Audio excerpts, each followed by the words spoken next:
everybody, this is Deb with Truthification Chronicles, and in this video we're going to talk about the report on foreign interference in a United States election. Now, this is the executive order that Trump signed on September 12th of 2018. Again, as always, the links will be down below in the description. If you're working off of a mobile device of some kind, a tablet or a cell phone or something along those lines, there may be a small arrow that you need to click on to let it open up the description, but then you should be able to find it somewhere around there. Click around, you'll find it eventually, and it'll have all the links there, and you can just click on those then. Anyway, this is the executive order by authority vested in me as president by the Constitution and the laws of the United States of America, including the International Emergency Economic Powers Act, the National Emergencies Act, and Section 212F of the Immigration and Nationality Act of 1952. I mean, he always has to put these things, and so he puts specifically what they are that he's addressing, and then he says, I, Donald J. Trump, President of the United States of America, find that the ability of persons located in whole or in substantial part outside the United States to interfere in or undermine public confidence in United States elections, including through the unauthorized accessing of election and campaign infrastructure or the covert distribution of propaganda and disinformation, constitutes an unusual and extraordinary threat to the national security and foreign policy of the United States. Although there has been no evidence of a foreign power altering the outcome or vote tabulation in any United States election, foreign powers have historically sought to exploit America's free and open political system. In recent years, the proliferation of digital devices and internet-based communications has created significant vulnerabilities and magnified the scope and intensity of the threat of foreign interference, as illustrated in the 2017 Intelligence Community Assessment. I hereby declare a national emergency to deal with this threat. So, did you know that there's a national emergency declared on this? Yes, there actually is. Anyway, here's the part that I wanted you to look at. Not later than 45 days after the conclusion of a United States election, the Director of National Intelligence, that's Dan Coates currently, from Indiana by the way, in consultation with the heads of any other appropriate executive departments and agencies, shall conduct an assessment of any information indicating that a foreign government or any person acting as an agent of or on behalf of a foreign government has acted with the intent or purpose of interfering in that election. Okay, I'm not going to read a lot of the rest of it, but that's very important. So it says, not later than 45 days after the conclusion of a United States election. Now, the United States election was November 6th of 2018. 45 days from November 6th. So let's check that out. So we start on November 6th, 2018. We add 45 days, and we come to Friday, December 21st. Well, if you've watched my videos for a while, you probably heard me say, I don't know where the report is. I haven't seen any of it. I don't know what's going on. It was supposed to come out on December 21st or 22nd. What's the deal? Okay, well, let's go back to the executive order. And here we go. Section B. Within 45 days of receiving the assessment and information described in Section 1A of this order, the Attorney General and the Secretary of Homeland Security, in consultation with the heads of any other appropriate agencies and, as appropriate, state and local officials, shall deliver to the President, the Secretary of State, the Secretary of the Treasury, and the Secretary of Defense a report evaluating with respect to the United States election that is the subject of the assessment described in Section 1A. And then it goes through and it talks about the things that are supposed to be included in that report. So what they're saying is they had 45 days to conduct the investigation, the assessment. And then within the next 45 days, they were supposed to prepare a report and deliver it to the President, the Secretary of State, and so forth. So let's add 45 more days here. We have 45 days, and this time instead of being November 6th, we're going to take December 21st. And look what it comes up with. Monday, February 4th of 2019. And the State of the Union address is when? February 5th. Isn't that interesting? So this report is either in POTUS's hands or is going to be in POTUS's hands in the next few days. That could be very interesting. Now it goes through and it talks about all these different things about what extent to which any foreign interference that targeted election infrastructure materially affected the security or integrity of that infrastructure, and also that any foreign interference involved activities targeting infrastructure of or pertaining to a political organization, campaign, or candidate, the extent to which such activities materially affected the security or integrity of that infrastructure, including by unauthorized access to, disclosure or threatened disclosure of. Sounds kind of like, if you don't do what we tell you to, we're going to disclose this bad thing about you, or alteration or falsification of information or data. As it goes through, it talks about some of the different things and lots of the legal bases that had to be covered here with it. But there's very interesting, it will have this report that's supposed to be in the president's hands. Now, whether he puts that out in the public or not, that's up to him. But he has that information. I suspect he has the information now. And he's probably putting it together and likely will be using it for his speech. However, I don't want to get your hopes up, okay? This does not necessarily mean that it's going to be, oh, look at all these people who cheated. Look at how the Democrats cheated and they rigged the election. And I don't know that that necessarily is going to be addressed by this, because there's a heavy focus on the foreign influence. And so I don't know if this is going to really be addressing any of the local ones having to do with within states or anything like that, unless there was some connection with a foreign entity. So I wanted to point that out to you. I don't want you to get your hopes up and say, oh, this is going to just reveal all the voter fraud that's been going on. It could, it might, but it might also prove connections with different foreign entities and foreign persons. And that might even play into a better role than the local ones. And I know it's very important to get the statewide voter fraud exposed, but I think it's also important to know if there are foreign governments, foreign entities, foreign persons who are channeling money towards certain campaigns in the United States. You got to remember the very important concept of psychological projection. Now, I have a video on that. If you've not seen this, it was about Nancy Pelosi and psychological projection. But you have to understand the concept when it comes to the entire Democrat Party.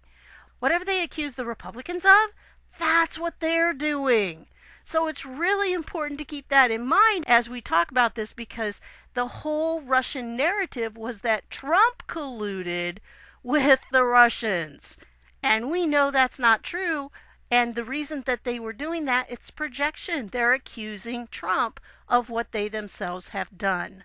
If you recall, when Trump and Putin met in Helsinki, Putin said that there was a big bunch of money that had been channeled into the Clinton campaign by U.S. intelligence officials. There's another condition. This kind of effort should be a mutual one. Then we would expect that the Americans would reciprocate, and they would question officials, including the officers of law enforcement and intelligence services of the United States, whom we believe are who have something to do with illegal actions on the territory of Russia. And we have to request the presence of our law enforcement. For instance, we can bring up Mr. Browder in this particular case. Business associates of Mr. Browder have earned over $1.5 billion in Russia. They never paid any taxes, neither in Russia nor in the United States. And yet the money escaped the country. They were transferred to the United States They sent a huge amount of money, 400 million, as a contribution to the campaign of Hillary Clinton. Well, that's their personal case. It might have been legal, the contribution itself, but the way the money was earned was illegal. So we have a solid reason to believe that some intelligence officers accompanied and guided these transactions. So we have an interest of questioning them. I wanted to remind you of that because that was very significant. And you know, it got no airplay at all in the press. Why not? Well, because it was pointing at Hillary Clinton colluding with Russian entities, and the press had to take the heat off of that comment. So what did they do? That's when they focused on Trump and, oh, see, he was in there by himself with Putin, and what did he say, and we don't know, and he's a traitor, and this and that. And that's why they were so vocal about it, because they were trying to hide that little fact that Vladimir Putin slipped in there in the press conference. I mean, it was just like, whoa, he just really said that. And everyone ignored it. I mean, all of the news. I can't believe that really nobody picked up on it and did much with it, because it was like, whoa, that's kind of big. So let's get back to this. So we have this report that's supposed to be coming out, and it's going to be talking about, you know, when they talk about entity, they mean like a business entity. They're dealing with all of these different things, persons, any of this connection. And if you look down here, they're going to be blocking and prohibiting all transactions in a person's property and interests in property subject to the United States jurisdiction. Export license restrictions under any statute or regulation that requires the prior review and approval of the United States government. I mean, these are the things that are going to happen. Prohibitions on United States financial institutions making loans or providing credit to a person. Restrictions on transactions in foreign exchange in which a person has any interest. Prohibitions on transfers of credit or payments between financial institutions. I mean, this is really cutting off a big source of revenue. Look at this one. Prohibitions on United States persons investing in or purchasing equity or debt of a person. So this is really limiting what these people can do. That means that if there's outside money coming in to influence our elections, those people, they're going to find that their source of income has dried up, and they're not going to have access to that money anymore. This is going to be huge. I mean, when we're thinking about this, the picture is so big because of the corruption is just so huge that I think most of us don't really comprehend what's happening. But there has been a systematic, maybe call it even surgical, precise targeting of the finances of the global cabal. That's what Trump has been doing all along. He's been cutting off these individual sources of income that are really crippling the cabal because they're losing their finances. And that's why I think in my previous video I did about the Rothschilds, and they were liquidating their last land holdings in Austria. I don't think that's by chance. I think they're running out of money. They needed to liquidate for a reason, because Trump and his people have been cutting off their sources of income. They've been blocking it. And so there's less money for them to work with, and they're having to do some things to gain working capital. But anyway, if you go on in this, it goes down and it talks about different things that they are doing, where they would have the receipt of any contribution or provision of funds, goods, or services from any such person. That's the people that have been blocked because they were found guilty of doing this. And look at what he says here in Section 6. I hereby find that the unrestricted immigrant and non-immigrant entry into the United States of aliens whose property and interests in property are blocked pursuant to this order would be detrimental to the interests of the United States. And I hereby suspend entry into the United States as immigrants or non-immigrants of such persons. Such persons shall be treated as persons covered by Section 1, and it has here the travel ban type things. If foreign entities have been caught doing this and trying to influence our elections or giving money to certain campaigns, they can be blocked from coming into the United States. And that can be huge. So it's trying to block things. They're making sure that all the little loopholes are closed up. And of course, any conspiracy formed to violate any of the prohibitions set forth in this order is prohibited. And then in this, where it says the term United States person means any United States citizen, permanent resident alien, entity organized under the laws of the United States or any jurisdiction within the United States, including foreign branches, or any person, including a foreign person, in the United States. So that could definitely open up to some of the illegals who voted being caught and having this imposed on them. At least to me, it seems like it's a possibility with that.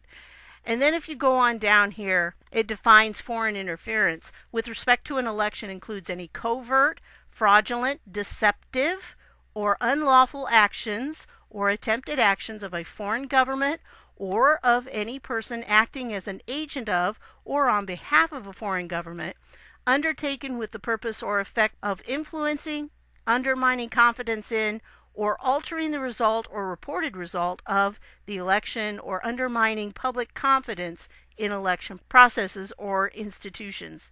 So that's kind of broad, really, what they will be looking for and what they should be working on. But again, notice the emphasis on foreign. I'm really not seeing a lot of it being an internal investigation and more of an external investigation. It goes down here to section 9. I really want you to see this because I think this is kind of interesting. For those persons whose property and interests in property are blocked pursuant to this order, who might have a constitutional presence in the United States, I find that because of the ability to transfer funds or other assets instantaneously, prior notice to such persons of measures to be taken pursuant to this order would render those measures ineffectual. I therefore determined that for these measures to be effective in addressing the national emergency declared in this order, there need be no prior notice of a listing or determination made pursuant to Section 2 of this order. So in other words, they can do it all at once before these people even know it's going to be done to them. So before the report becomes public, I'm assuming that there are going to be some instances of this happening where people have suddenly had their assets frozen or they have had their property taken. Whatever the case is, it's going to happen quickly, and those who are guilty aren't going to know about it in advance. And I think that sets us up with the same mindset as the sealed indictments. This is why I really do believe that we have a massive number of sealed indictments out there, because this is how they're working. They're saying we can't let these people know ahead of time because of the instantaneous transfer of funds. They could easily be swapping out funds, putting them in different places. And so if they do it quickly and they arrest them and they take them out before it all becomes public, they're going to have a better advantage. They're going to be able to seize more of the funds. I assume from this that probably before the arrests come that they're going to already have the assets frozen. So if they have not frozen them already, but I don't think they want to tip their hand. I think it's going to pretty much happen simultaneously. They've been cutting off the different arteries, but they haven't really gotten to seizing the assets yet or freezing them. So I think that's probably going to happen simultaneously with the arrests. That's my opinion on that. It makes sense to me because, again, you don't want to give them a heads up that, hey, you're going to be arrested. So I can't say that's for sure. That's just my opinion. That makes the most sense to me. So I think it's just interesting that's what we have. There will be some things come from this report. I'm just not sure exactly what the result's going to be, and I tend to think it's going to be more focused towards foreign entities than it is going to be focused on the illegals voting or the voter fraud that we have within the country. However, there are some things that may come from it. This is an article from back in 2016. Now, somebody asked me in the last video, a couple of things that I had in that video were old. Yeah, they are. But part of the problem we have is that our press has such a stranglehold on the American people's minds that people have not seen the truth before. And they are just now waking up to some things. For instance, I've actually been aware of a lot of things going on, but yet I missed the thing about the car back in 2017. I have so many people of so many different knowledge levels watching these videos that I don't know if you've been awake for a while or if you just woke up. And if you just woke up to, hey, the media isn't telling us the truth, what have they left out? Then I'm going to include some of these things, like the thing about Nancy Pelosi and the insider trading. Yeah, she has been doing that, and sadly it seems she's not the only one, but you may not have heard of that. And so I wanted to include it. I found the clip. I knew about it, but I found the clip that supported it. So I wanted to put that out there so you could see it. If you are already very familiar with these things, that's great. But I want to also include things for people who might not be aware and might just be coming to the realization that, hey, the media has been deceiving us all this time. Well, this article came out from the Daily Caller back in 2016, October 2016, and it talks about the Smartmatic voting machines, and it has deep ties to George Soros. If you've been following George Soros, you understand that he's had ties to these voting machines. And this did kind of come out a little bit before the 2016 election. But just in case, for those who might not know that or who might have missed it along the way, I wanted to point this out to you. Yes, the voting machines, look at this, in 16 states, including battleground zones like Arizona, Colorado, Florida, Michigan, Nevada, Pennsylvania, and Virginia. Other jurisdictions affected are California, District of Columbia, Illinois, Louisiana, Missouri, New Jersey, Oregon, Washington, and Wisconsin. Think about those. Think of the 2018 election and think about how many of those had questionable election results. Kind of corresponds, doesn't it? This talks about a flow chart that they had, and they had 57,000 voting and counting machines deployed and 35 million voters assisted. Now, if you go to the website, it doesn't have it. It's been removed, but you can go to this link from the Wayback Machine and you can see what it looked like. So this is what they did have on their website, but they took it off. But they had 30 million voters assisted, more than 50 elections, and 50,000 voting and counting machines deployed, 307 jurisdictions in 16 states, 392,000 electoral devices configured. Now, think about that impact. If all of this was impacted by this company, and notice this company is based where? The UK. So would that fall under the foreign aspect of the executive order? It very well might. So this might be how the voter fraud part is going to come out. Trump had a voter fraud commission that was looking into all of this voter fraud within the United States. And the Democrats kind of sabotaged it because the commission wanted to get voter rolls and they wanted to compare it with the government immigration files. The Democrats went ballistic on that. They did not want that to happen, and it ended up stopping the commission, and the commission was not allowed to go on. However, just the other day, like 2 days ago, I saw an article where in Maine they were asking for some information from that commission. So I'm not sure if some of the results are going to be used for purposes of uncovering some things. I don't know, but it was interesting that it did come back out because it ended in 2017 since that commission was active. Anyway, I'll leave this article down below. You can read it on your own. Again, this is from 2016, but I think it's very pertinent, especially if this has to do with foreign persons or entities influencing our election. And of course, since this is UK based, that could have a significant impact. That's what I've got for you this time. I thought it was kind of interesting, and hopefully this report will come out. I don't know when we'll get to see it or if we'll get to see it, because according to the executive order, it doesn't sound to me like it has to be given to us, but it does have to be given to the president, and so he will have access to that. And as we said with the date, he will have that before February 4th when his State of the Union address is on February 5th. So I tend to think he's going to use some of those statistics and some of the things they found in his speech. I hope so. It's kind of interesting having Trump as a president because you never know what's going to happen. I mean, it's a surprise all the time. It just keeps you on your toes, right? You just don't know what this man has up his sleeve. But he's got something. He definitely has a plan. He thinks on so many different levels. I just can't keep up with him sometimes. I could not multitask like he does. But I really think the man is an actual genius. I'd be interested in finding out what his IQ is because I think it's stellar. Okay?